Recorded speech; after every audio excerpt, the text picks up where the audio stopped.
Takže dobré ránko, odberatelia. Dneska je druhý beh. Začalo sa to tak horšie, ale na 3. kilometri už ma nebolelo nič. Napadla ma taká myšlienka, že ako je to možné, že sa nikto neprihlásil do poznámky, že by s nami išiel na turistiku na Silvestra. Dokonca ani Martin Eš, verný odberateľ,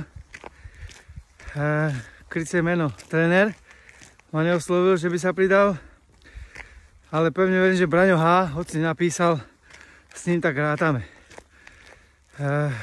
Rovnako Benny H, ale ten je možno, že on nemá telefón. Takže opakujem výzvu, posledný krát. 31.12.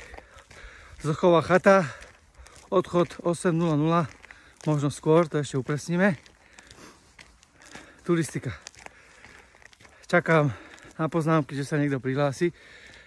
Viem, že Peťo je aktívny člen, takže s ním môžem rátať.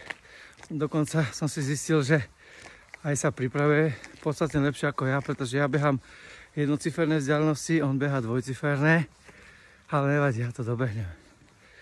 Takže výzva stále platí, môžete sa prihlasovať. Ty mačička nejaká. Ahoj mačička. Ani ona sa nechce prihlásiť.